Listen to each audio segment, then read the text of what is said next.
Bien-aimés, bonjour, que Dieu vous bénisse. Bon réveil, nous allons prier pour la méditation d'aujourd'hui. Seigneur notre Dieu, merci pour tout ce que tu fais pour nous. En ce deuxième jour de l'année, nous te rendons grâce et nous te prions de conduire cette méditation. Merci de nous assister au nom de Jésus. Amen. Alors nous sommes là encore sur la TVC pour notre méditation matinale en ce deuxième jour de l'année 2023. Nous sommes à la page 6 toujours. Je voulais vous dire encore bonne année pour ceux qui suivent l'émission aujourd'hui, qui n'ont pas suivi hier. Je vous dis encore bonne année.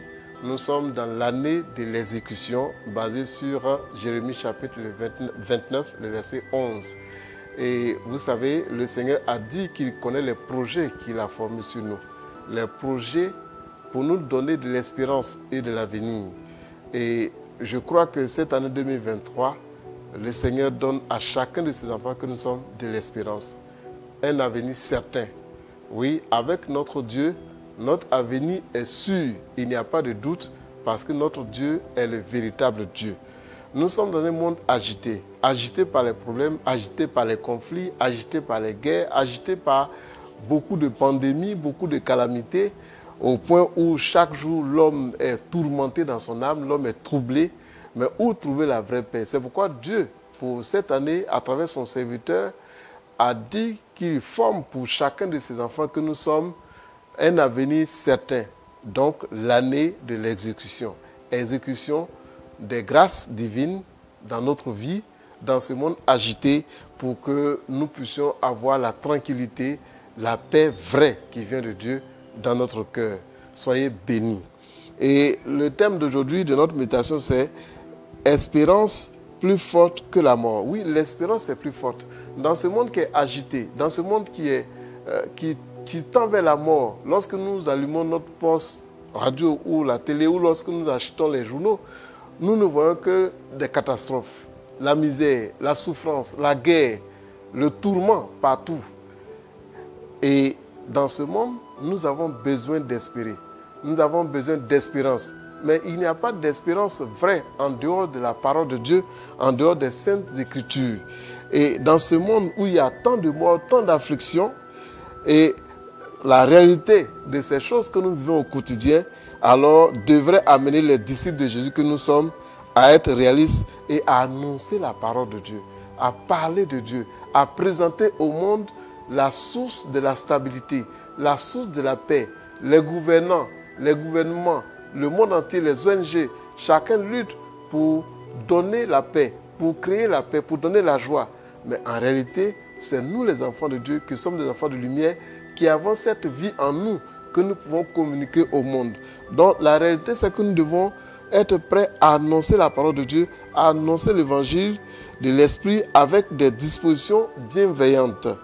Il faut donc se garder d'ajouter aux souffrances du monde par des dispositions afflictives.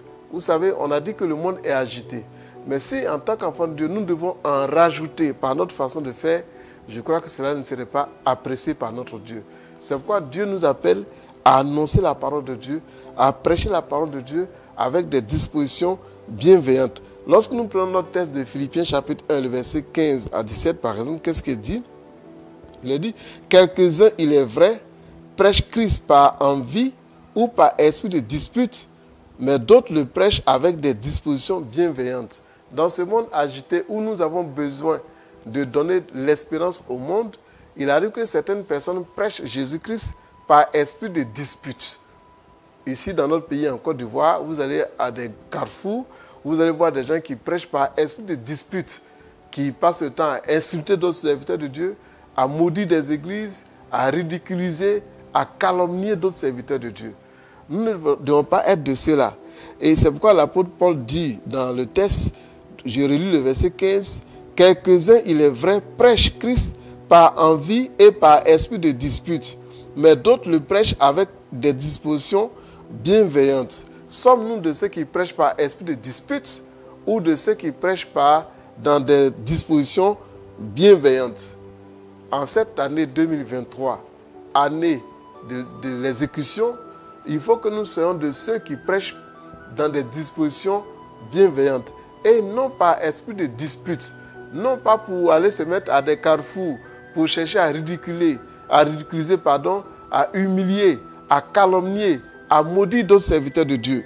C'est pourquoi l'apôtre Paul dit, ceux-ci agissent par amour, sachant que je suis établi pour la défense de l'évangile. Tandis que ceux-là, animés d'un esprit de dispute, annoncent Christ par des motifs qui ne sont pas purs et avec la pensée de me susciter quelques tribulations dans mes liens. Vous voyez que dans l'histoire de Paul, il y a des gens qui prêchaient exclusivement pour susciter à Paul ou dans son cœur de la tribulation. Parce que ceux-là prêchaient par esprit de dispute. Mais aujourd'hui, nous voyons dans notre milieu qu'il y a des prédicateurs qui le font par esprit de dispute. Rien que pour insulter, on va passer le temps à prêcher contre un serviteur de Dieu pendant des minutes et des minutes à des carrefours, suscitant parfois des applaudissements de certains naïfs, de certains ignorants qui pensent y trouver là leur bonheur. Mais ce bonheur n'est qu'éphémère parce qu'il n'y a pas d'espérance, il n'y a pas d'espoir. C'est le signe même du désespoir.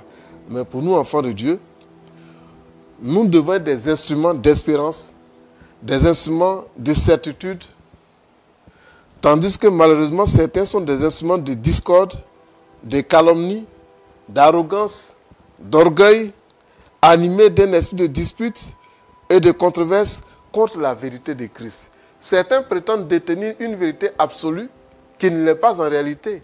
Ils ne sont animés que de l'orgueil, de l'arrogance, de l'esprit de calomnie, du désordre contre le royaume de Dieu, contre les serviteurs de Dieu. C'est pourquoi, chers frères et sœurs, en cette nouvelle année, qui est l'année de l'exécution, qu'est-ce qu'il faut retenir de cette deuxième méditation? Vu l'état de souffrance du monde, le Seigneur nous sauve et nous suscite pour amener le monde à la foi en lui. Notre devoir, c'est d'amener le monde à la foi en Jésus-Christ.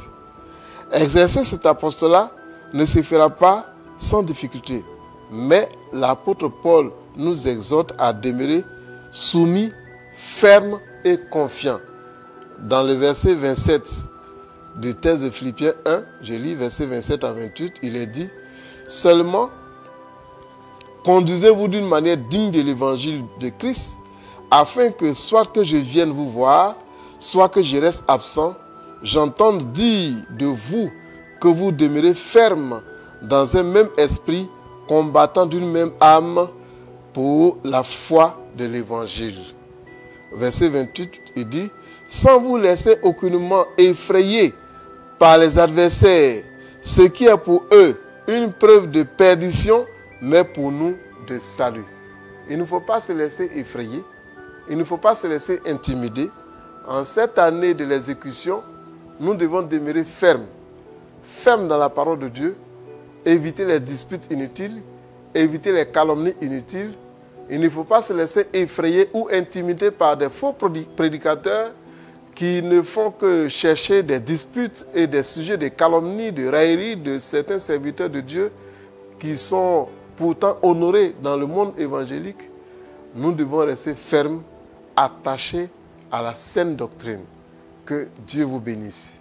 Je vais vous inviter à prier le Seigneur. Notre Dieu et notre Père, merci pour tout ce que tu fais. Merci de nous aider à demeurer fidèles à ta parole. Merci de nous aider à triompher des disputes, des calomnies, des moqueries et à demeurer dans l'humilité de la soumission. Que ton nom soit béni parce que tu le fais pour chacun de nous, au nom de Jésus. Amen. Bien-aimés, que Dieu vous bénisse. Nous étions aujourd'hui encore à la page 6 et je vous encourage à avoir le document de méditation cœur à cœur avec Jésus-Christ pour que vous puissiez suivre chez vous à la maison et même après l'émission, que vous puissiez lire le document en famille ou de façon personnelle. Que Dieu vous bénisse. Très bonne journée. Shalom.